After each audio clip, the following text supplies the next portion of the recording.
That's maybe another thing about long distance relationship. When you started at such different places, how to figure out Where making, to live, where to yeah. work.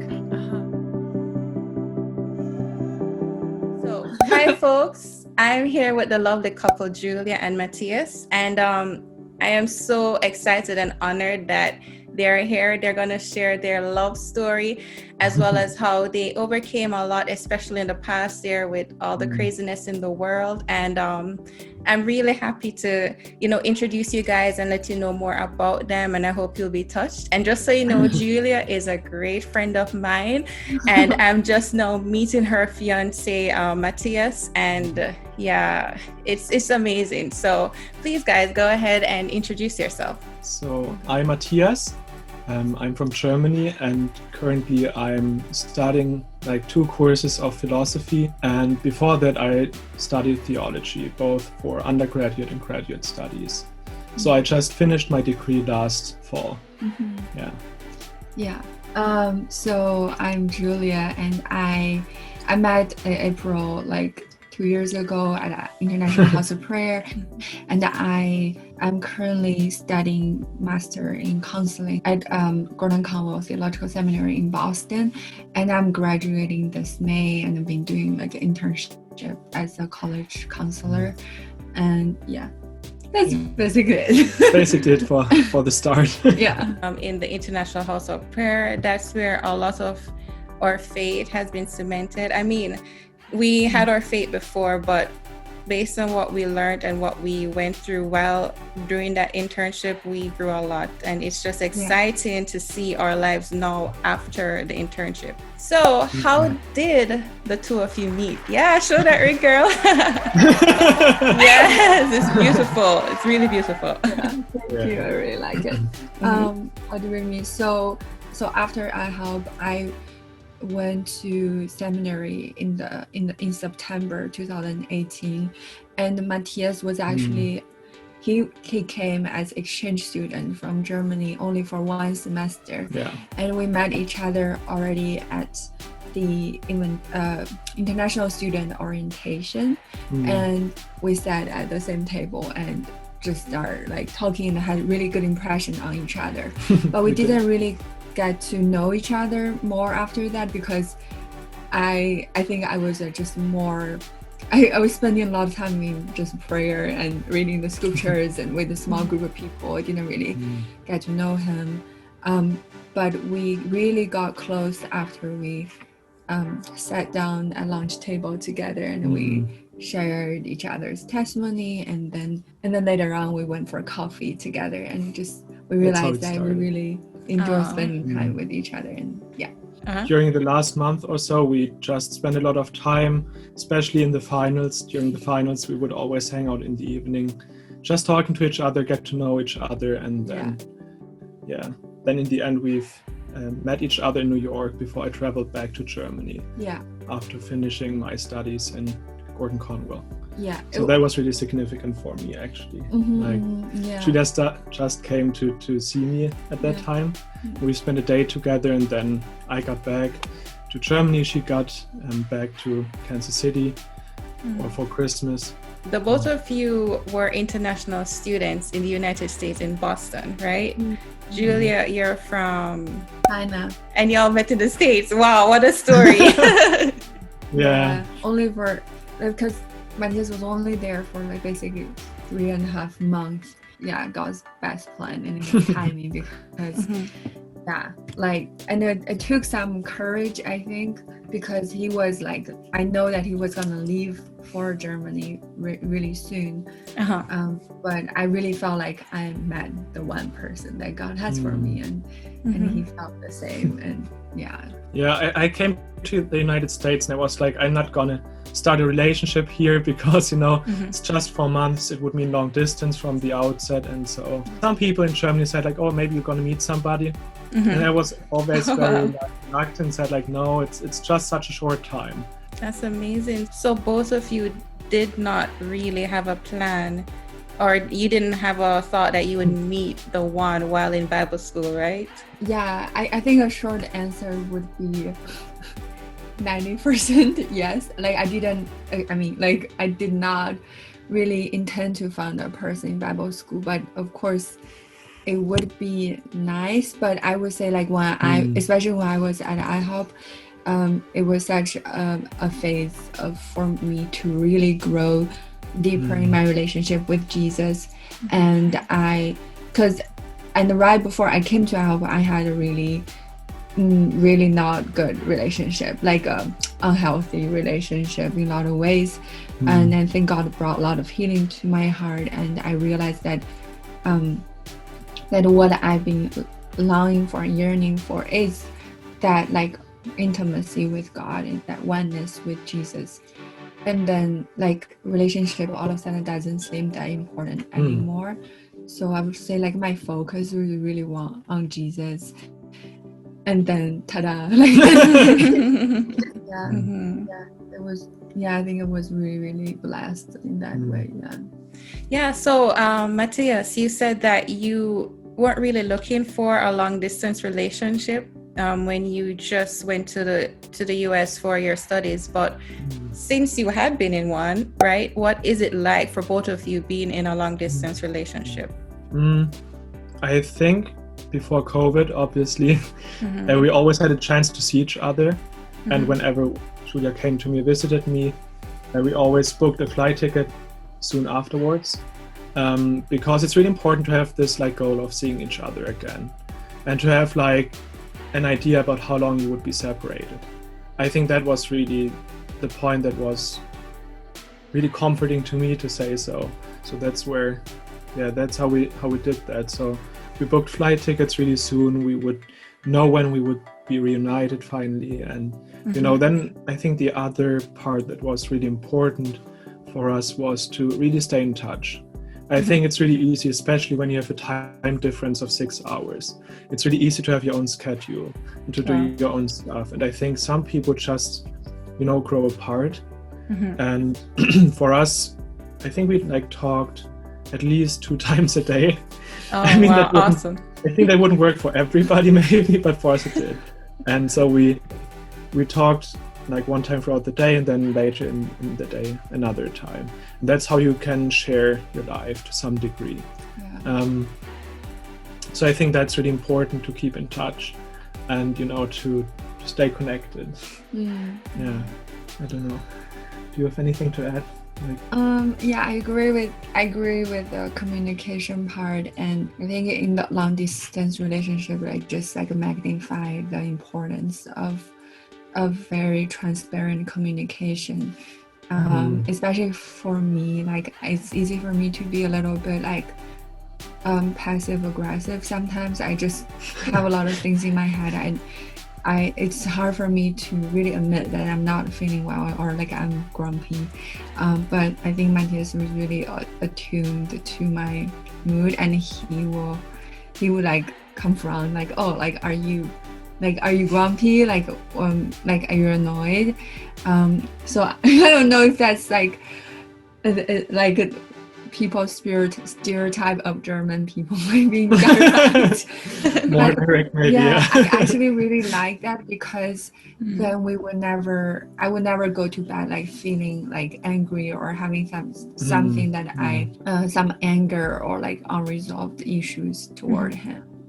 So I think that's really crucial. And another thing is having, I would say I always have a really good community around me, and I have a lot of activities around. And my friends, my neighbors, they have been my biggest support during my long distance relationship.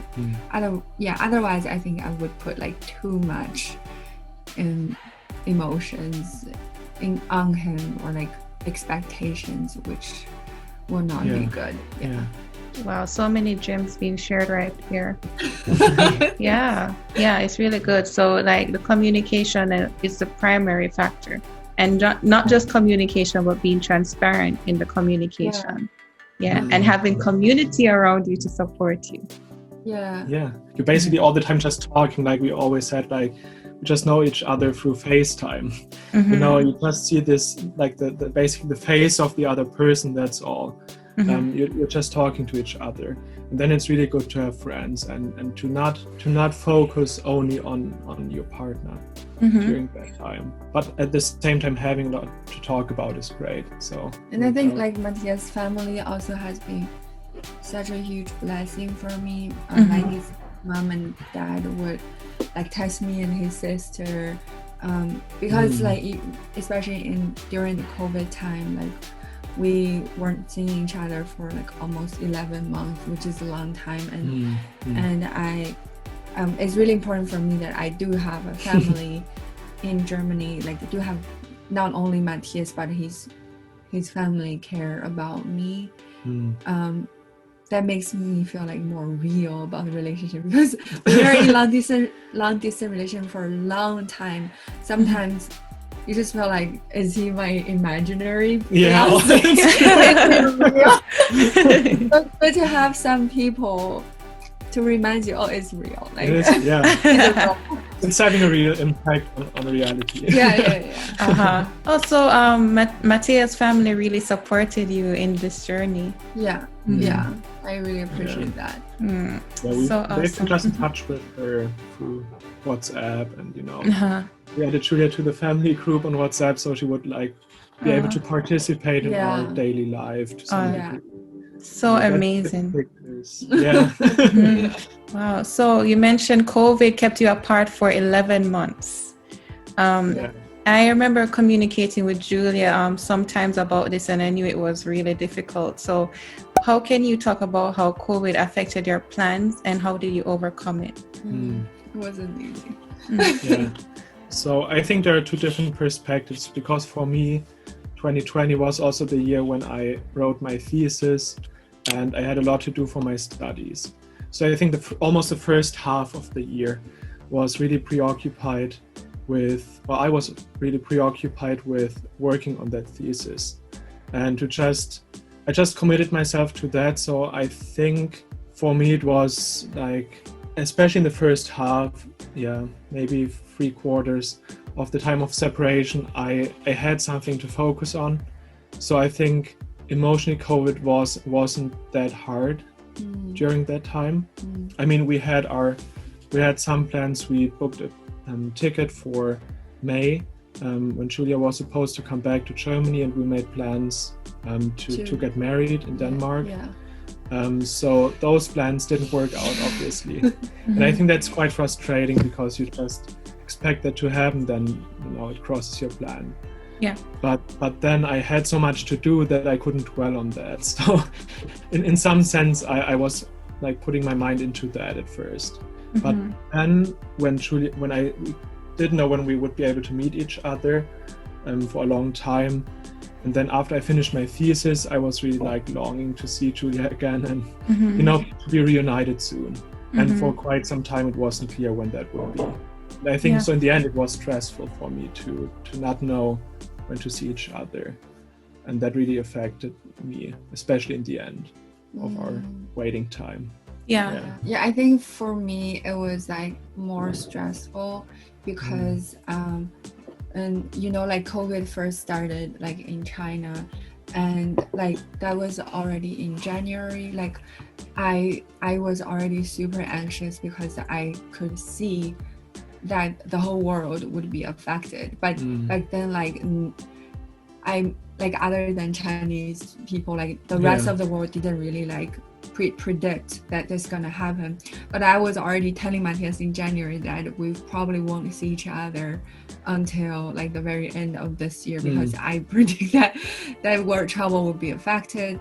But he wasn't really on board with that idea, so I felt kind of like alone in that. And I think I was just super like, I think as every girl, like you just like super like nervous about your wedding, and you have so many ideas, like your wedding dress and your wedding band, and like your everything about your wedding celebration. And I just have so many ideas in my head, and I think I was just really distracted, and so like it was really, really frustrating for me when I figured out that like we wouldn't have our wedding. but I would say that I'm such a stubborn person. Like when our wedding was postponed for one time, like, no, let's do September. And I even like, I really felt like God was saying that we're gonna get married in September. But Matthias was not really on board, again for a good reason, because he said, I'm gonna write my thesis, like I don't have time and to plan. And so I think what I really learned through this whole experience is that, especially about your marriage, you might hear not super clearly from the Lord, and I wouldn't say that every time it's wrong or something, but I feel like because for your marriage and a wedding, you put so much desire in it, it's kind of hard to discern whether this is the voice of God or something. And second, even if I heard right from the Lord, I feel like, because marriage is something that needs two people to work out, so I couldn't just force my future husband to join me in this huge plan, a wedding planning, when he had so much else going on. So I learned to really, like, I don't know, not submit to my husband, but to I guess to some degree, a humility, and also listen to him, because my personality is that I always have so much ideas and I want to do it. Like, I'm passionate about doing that. But I think sometimes I need to slow down and make sure that my partner is on board. I think I thought in August that we might not be able to reunite so soon. And that, like, since I have to do so much academic work, I feel like I have to put all of my brain into that. Yeah. So it wasn't easy to prepare anyways, and then we didn't really know how we could make a celebration and, do everything we need to do in time. So I was like, maybe we should wait a bit and see what's gonna happen. And I just didn't want to wait. And you didn't want to wait. I was like having emotional breakdown because I was like, what if, because America was also quite chaotic in terms, with all the riots that was happening. And I was like, what if we never see each other again? Those very catastrophic thoughts that, what if the airports are being destroyed? I think I would remain more optimistic at that time. I was like, I think we can see each other again. We just have to wait until it's over. So I had this maybe stoic attitude, which would, of course, sometimes freak out Julia. Because I'm like, we just have to wait. Wow. So you had to include each other in the whole process. That's what I'm hearing, that you couldn't just decide on your own. You have to be like, okay, what do you think? And just kind of go back and forth until you reach like a middle ground, basically. Yeah, I think we had to work towards some form of agreement or consent that we're okay with how it's playing out now. And we maybe can get married this year. And just to like accept that it is COVID, it is hard, and also just have faith in God's goodness to me, like, because if we trust that God is good and God is gonna protect and provide us, like, then it makes the waiting easier. But for me, like, I really did not want to wait. I'm just I want to have it now. You want to be with each other. That's totally understandable. I want to go back to something which I think was very important regarding family. You mentioned that Mateo's family added you to the family WhatsApp group, and I find that so amazing, because I've known a family that even if you're married, they don't really add you within the core, it's just like the parents and the children. But that's like such an acceptance where they're just like, no, you are a part of this family fully. I think from the very start, there was a very close relationship. So, I mean, Julia, when she came to Germany for the first time, we were both nervous about meeting the family together and like what to expect. And then when we got back home from the airport, my parents somehow noticed that we were coming, and so they would wait at the door, and Julia would just run towards them and hug my mom and my dad, and like being so Oh. open from the very start. Yeah. And I think that's just also very amazing that she was able to like to open up so fast. Yeah. I think for me that takes more time. Like I have to get used to people more, but Julia was very open from the start, and that facilitated to get to know each other. I feel like also Matthias' mom, like, because the moment when I saw her for the first time, I literally like just felt very home, which is incredible. Like I think I don't know how to explain. I think it's also very spiritual because, yeah, I think she is a very like a woman of faith, and the way that she greeted me just like shows like openness and so much kindness.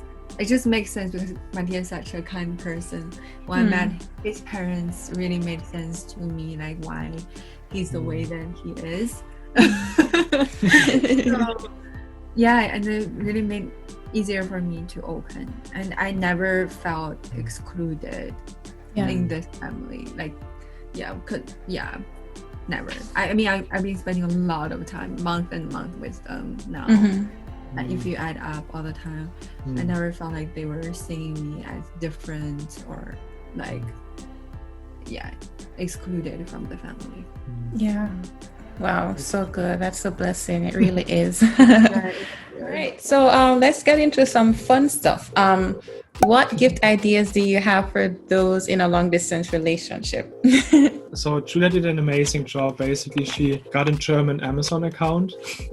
So basically, she ordered some things for me. Like, and I think what Julia said is like what is nice is like thoughtful little gifts, like just to show another person that you're real. I think it adds up to the same conclusion. Like you have to show each other that the relationship is real, like that there's really a person out there, not just in cyberspace or somewhere, but really out there. So Julia got a German Amazon account and sent me some gifts basically.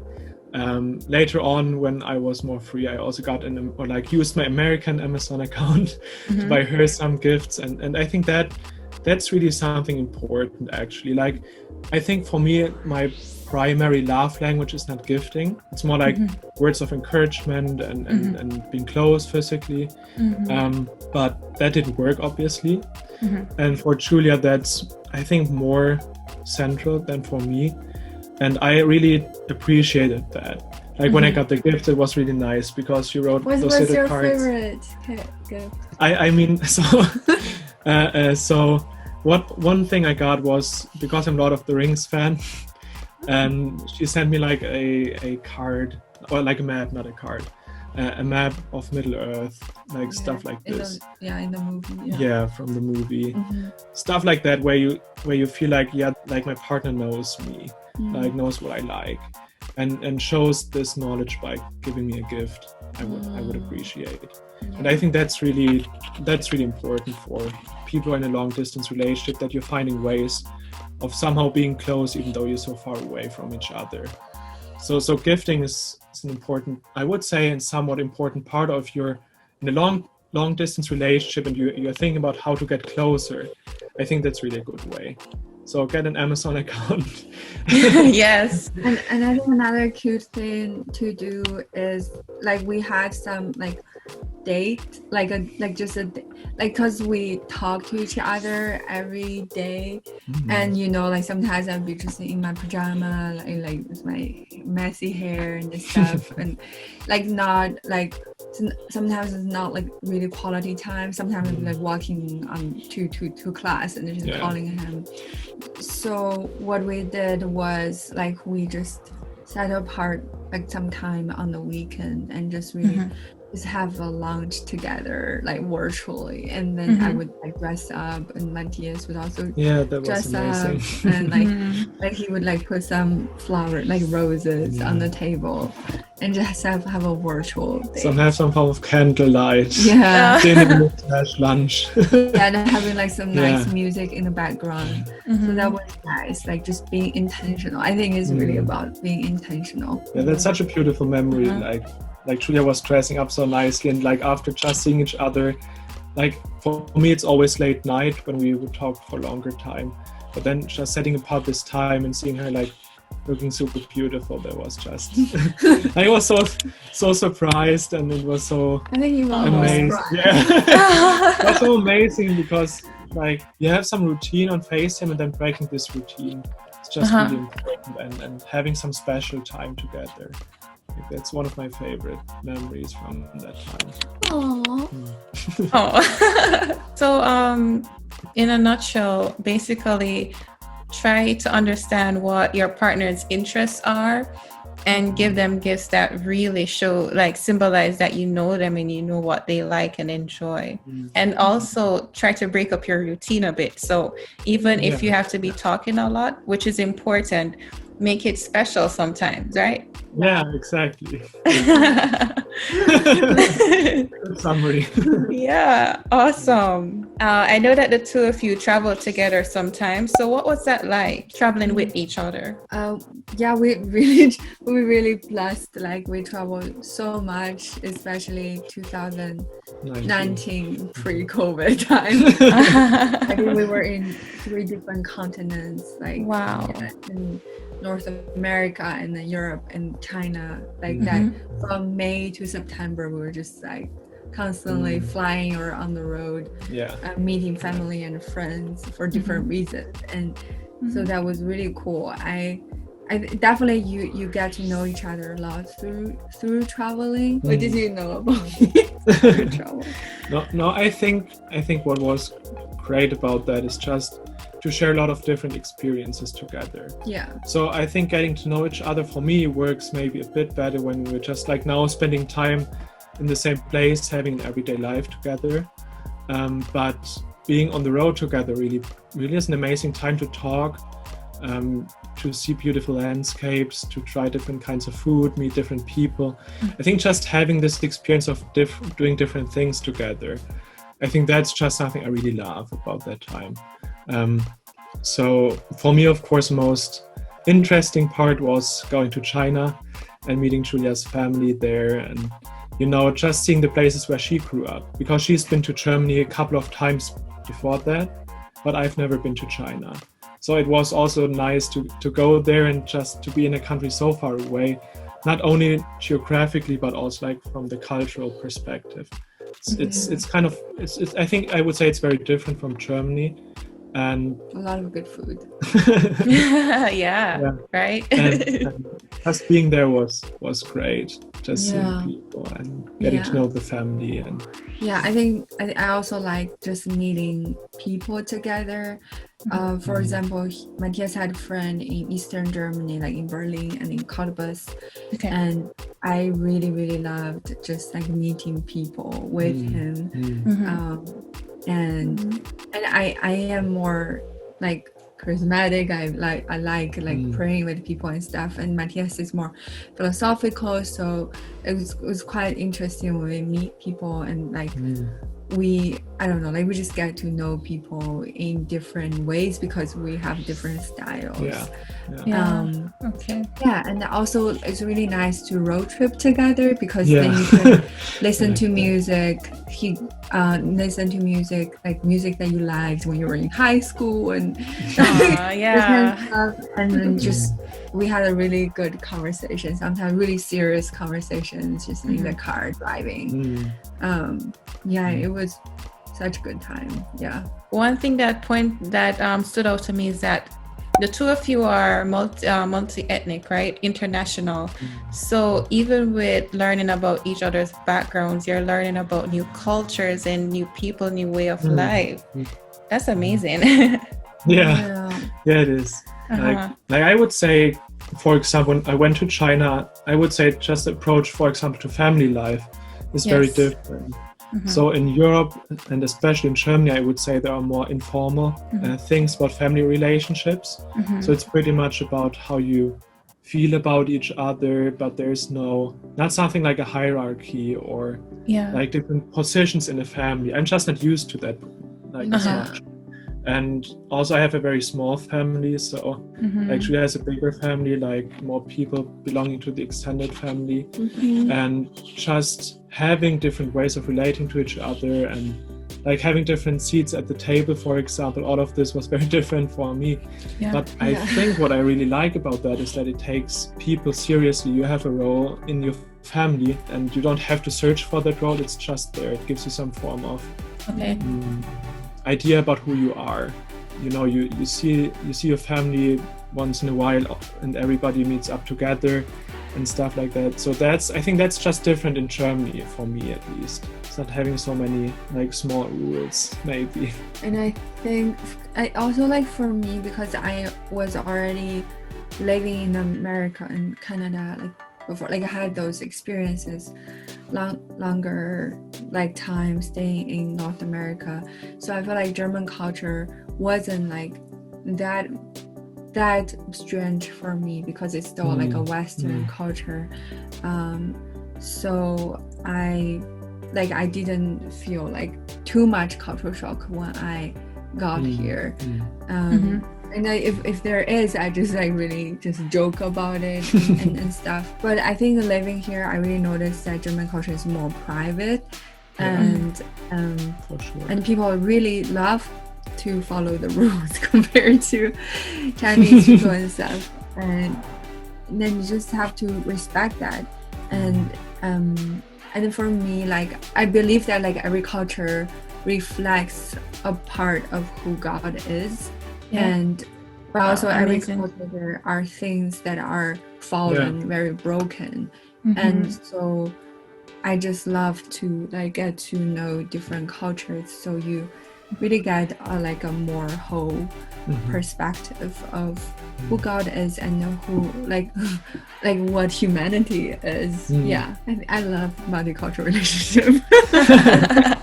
Yes. But what Julia said is true, like because she's been to North America for such a long time before she got to know me, I think there wasn't a big gap between us. And I think we might find out more about that like later or in the future, whether there are like differences or things we really see fundamentally different. But in the end of the day, we got along well. Because I think because we're both Christians and we grew up in a Christian family, so I think the very fundamental things we have the same. And foundation, right? We're doing well so far. So we're doing well. Thank God. Amazing. Even in being in a multicultural like relationship or even experiences, because I understand what you're saying, traveling has opened up my eyes to the different cultures and how people are, and even understanding more about how God sees them, even if it's not like deep yet. But at the end of the day, in a relationship, you have to have the same foundation. And for Christians, it's like Jesus. And then you can build from there. All right, so what is your first language, your mother tongue, and how do you have to work harder at times, maybe, for things not to be lost in translation? So actually, one time I spoke to somebody about that, and I would say I see more the benefit of having a different language most of the time, because sometimes you can hide behind your language. Like when you're speaking a native language, you can just maybe pretend more sometimes, or just work around telling the truth in a very direct way, or like really express what you think. Like you can just use your language in a more sophisticated manner. And I think when your primary goal is to really communicate and to understand each other, and you know that you have to use a second language for that, then you're really pointed towards saying what you mean and trying to communicate what you mean. And I think that's a benefit of that. So for me, it means to really understand myself well, and then to express it as good as I can. And I think it's the same for Julia. And so I think that's really a benefit of having like a second language relationship. But then of course, sometimes you also want to talk in your native language, of course, and that comes more naturally. Like speaking English is okay for me, but sometimes you just want to speak to like your mother's tongue. So I think therefore it's German. So it's really important, to maybe start learning the language of your partner. Right. because Okay. you want to get an idea about how I want to get an idea about how Julia expresses herself in Chinese Mhm. and not just in English, because you just have like mini personalities maybe in different languages. Sure. And therefore, I think it's really important to know how a person speaks in their native language. And that's why I would say it's okay to have a second language and to communicate primarily in the second language. But I think it's really important to at least make some effort to learn or understand your partner's language. I mean, my mother tongue is Mandarin. I only speak with my mom right now and my Chinese friends. So I don't know, like I'm maybe my English is even better than my mother tongue now, she said. But anyways, I agree with what Matthias said, and I really desire to learn German and for him to learn Mandarin, because I think there are a lot of like really deep and beautiful things, like like some, because I'm a romantic person, love literature, like poems, and Matthias as well. Like it would be really nice to really understand each other in that ways. Yeah, I think it would be amazing, if I could just hear Julia talking to her family or to her friends in her mother's tongue and really know how she's talking to people. And I think that's just like this big unknown space. I mean, I can just hear or understand some words she's saying, but like the main part of her speech is just like some undiscovered area maybe of her personality. And I mean, that gives you some form of discovery journey with each other, which is great. Like you still have something to know about your partner, and you're missing out on a big part to some degree. And I think learning the language is just a good way of getting there. And it's, if you're curious and if you like learning languages, that's optimal. Then you can really like exercise that desire a lot. So it's like a big motivational factor, just because your partner speaks that language and you want to get to know them in that way, you're like really motivated to learn their language. So Julia's picking up a lot of German recently. but also very like spoken, very funny German, like meine Güte, which means my goodness. Okay. Her new favorite phrase.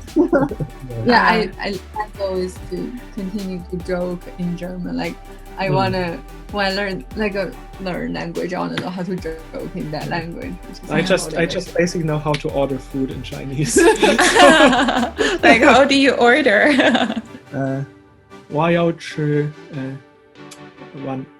一碗汤. Yeah. Can you say that? Or I want dumplings. 我要吃饺子. Yeah. Oh wow. Yeah, I really like them.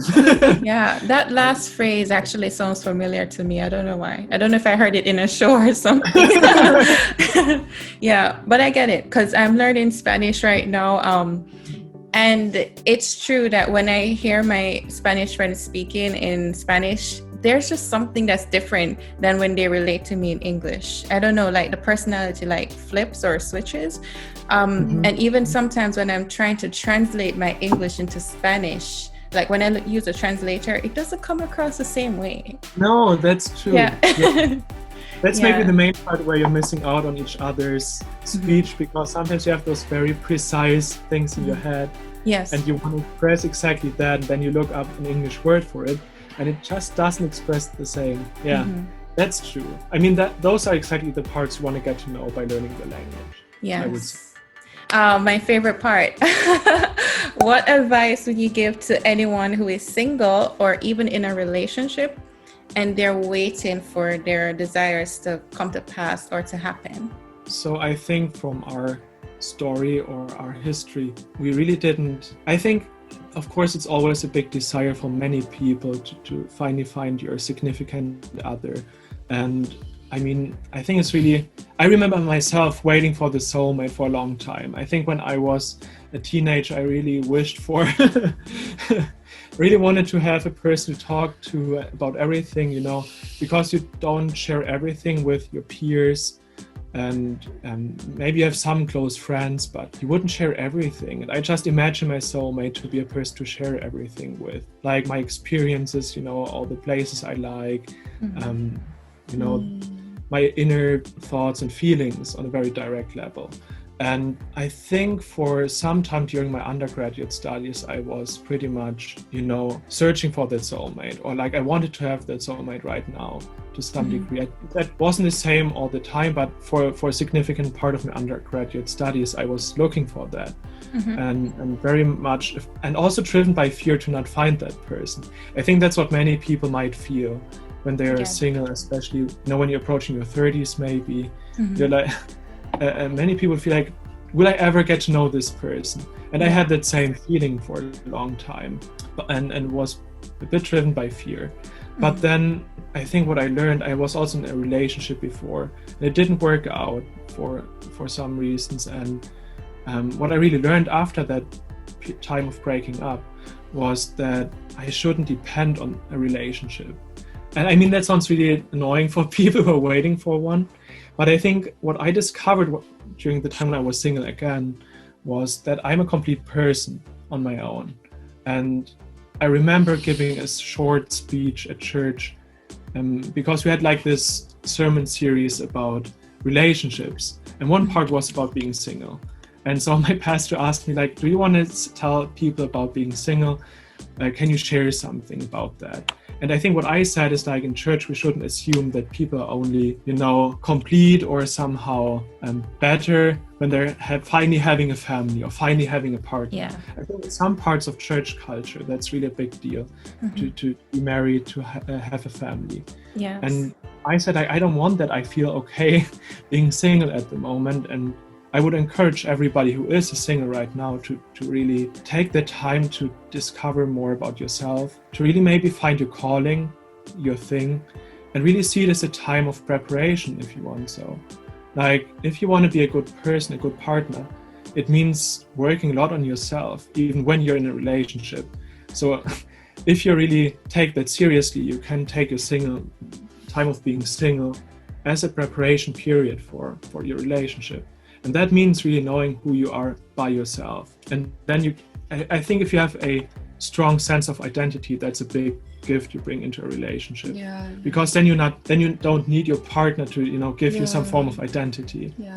And I think that's a really important thing to focus on while you're still being a single and when you're waiting for your partner. I think that's the best answer, best advice I can give to people from my own experience. I agree, yeah. Like, because I think my experience was pretty much the same.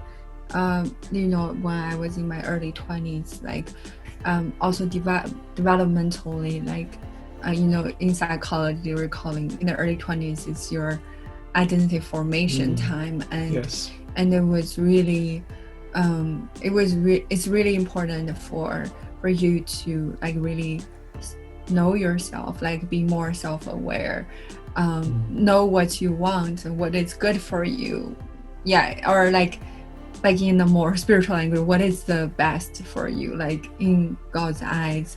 And I was in my early 20s, I was really confused, and I basically just settled for what is, like, making me feel good. I want people to pursue me, I want people to I don't know, like me and protect me, and that's actually really unfair for my previous relationship, and it was really not working out well.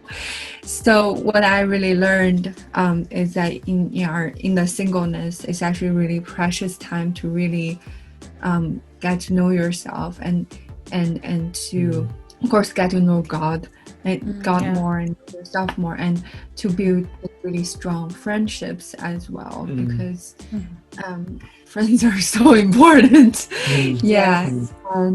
And also discover what you like to do, what you can do to contribute to your community and stuff like that.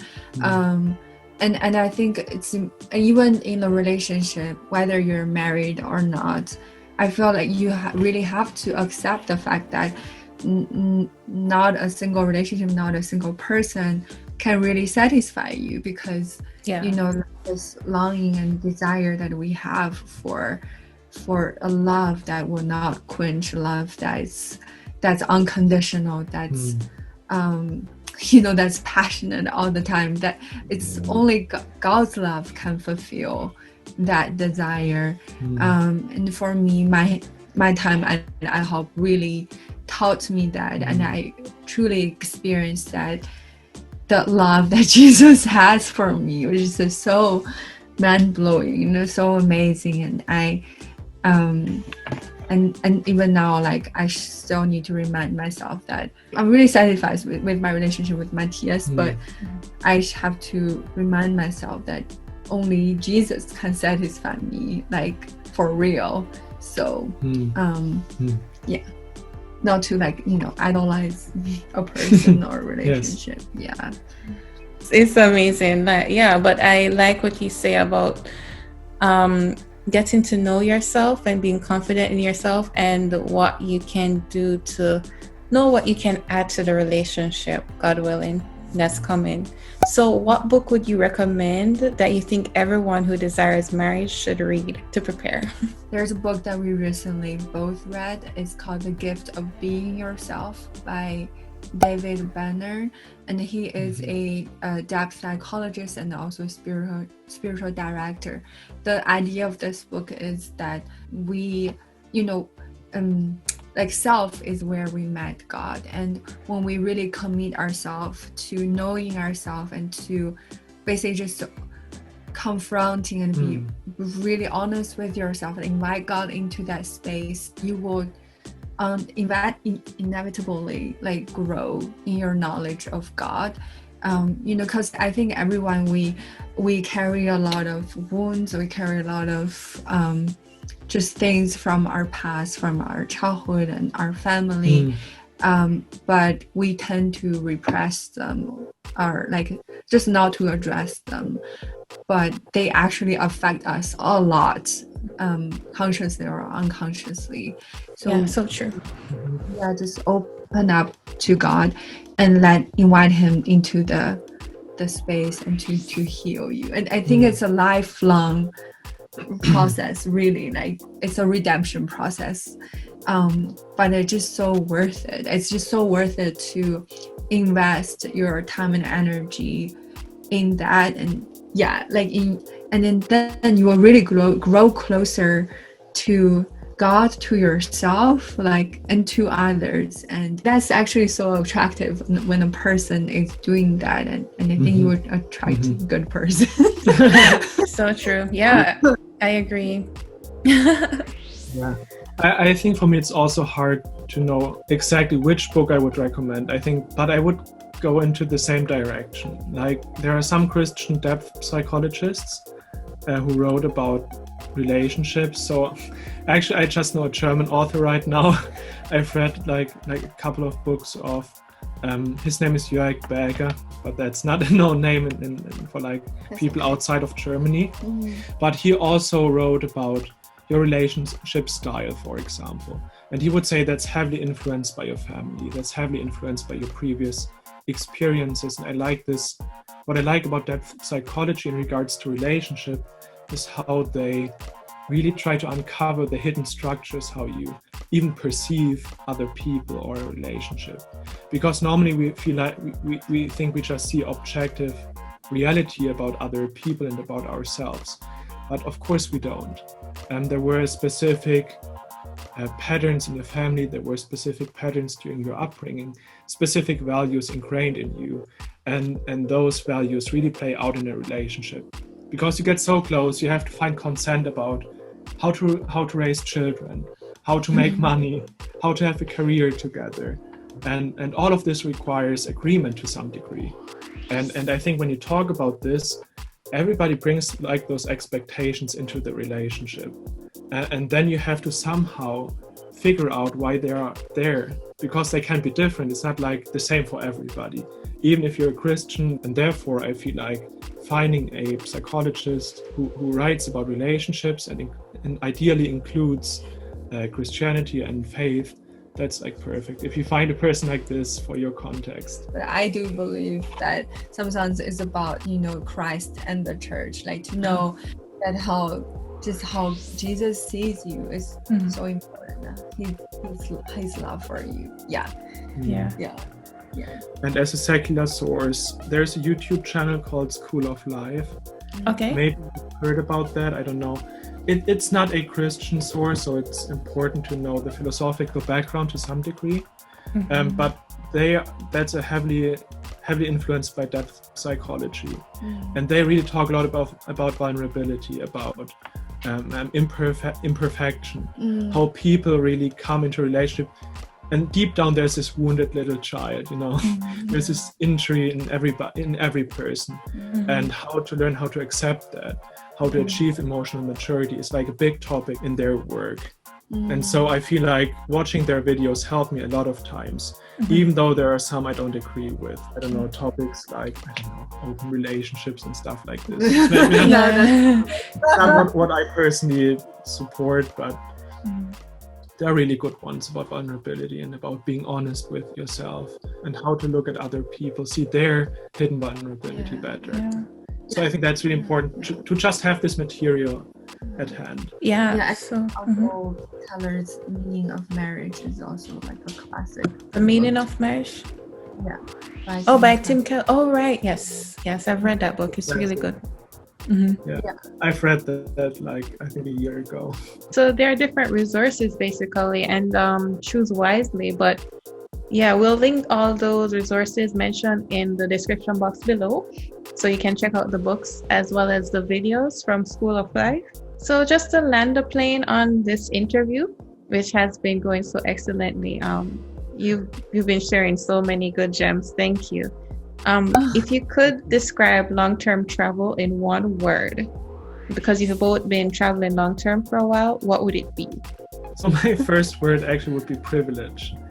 Because now that we're looking back at this time, it's like we're so privileged to have had that time in our life, to just being able financially and personally to do that. So I think especially looking back from 2021, it's just an amazing privilege. And I think you don't realize it during that time. Sometimes because you're just driving a lot in the car or sitting in the plane for a long time. But, just having had that time is amazing. I don't know what the word would be. Exciting. Adventurous, maybe. Yeah. Because you're going to new people, you're exposed to a lot of new things. And just also for Julia being back home, I guess is also always an adventure, because you're staying so far away for a long time, then you're going back home. I mean that's always an adventure of some sorts. True. A privileged adventure. Yeah. To travel so long. No, I agree. I really liked what you said about it being a privilege, because you get exposed to so much, and sometimes you forget. I have to admit, sometimes I forget, and I have to be like, no, this is really a privilege that I'm, able to understand more people and get so many experiences, and it is adventurous and exciting too. It's a challenge. Okay, so how may we connect with you? I have Instagram, and we're both on Facebook, but I'm not like super. Matthias is more on Facebook, but I'm more on Instagram. I think for me also email would be fine. If some person would like to have a conversation or something, then email is maybe the best. Oh wow, thank you. For me, So he's available if you would like to ask more questions, more in depth, just to understand more. That's amazing. So connect if you want and get to know them more. And Julia shares her adventures traveling too, so it's exciting to see her Instagram page. What are your plans, and what are the plans you think God has for you both? So I'm graduating this May. I would really like to work in the field of counseling, but other than that, I don't know. I'm such a person with a wild interest, so I want to say specifically that I believe at least in the next maybe 5 years that it will be my calling and my focus to work as a counselor and just to walk with people in a journey of healing and to encourage people And also I really love to continue to encourage people to pray, and like I want to be part of the global 24/7 prayer movement, and also I think it will be a long-term calling for me to integrate spiritual formation and counseling, just a lot of like integration work, because I see that I know whether in secular or Christian world, it's really hard to reach a balance. Like people tend to go to extremes and have a narrow theology or narrow worldview. But I feel like God is so vast, and also I want to just inspire people to just live like a holistic life, that we are body, mind, and spirit, and that they are all connected together, and that there's no holiness without wholeness, and there's no wholeness without holiness. Like this, I would really like to like just be more, be more knowledgeable and be more experienced in helping people living a holy and holistic life. That is really an important part of Julia's journey. Yeah. So for me, since I've already graduated from like theology last fall, I'm still looking out for what to do. So I mean, I've been tutoring, which I really enjoyed. So teaching was really nice. I really like this like academic work. I feel like that would play some role in my life, because I just like reading and discussing actually as well. Like I just like discussing about things. And so I'm thinking at the moment whether I should pursue more academic work, and I'm really interested in another degree. I would like to study more in the field of philosophy, religion, and science maybe. Wow. Because for me the main challenge to my faith is naturalism, like the whole materialism, science and faith issue. Really like is a big deal for me, and if I could work in that area more, I feel like I could find good answers for my questions. So I think that would be really nice if I could do that. But then I also would like to be somehow connected to a community of people and help people to, to understand more about themselves, about God ultimately, and about life in general. And that would be great. So I've been working in an amazing youth group for a couple of years, and I just like being together with younger people and talk to them, have conversations about their life situations and everything. So that's also an important part of my desires maybe for my future. I don't know exactly how to, form that into a very specific vocation right now. And you never know, like even just with the two of you, maybe you'll just find out more about how the two of you can have your dreams realized together. I don't know. Yeah, that's really a big That'd be part. nice. Yes. Yeah.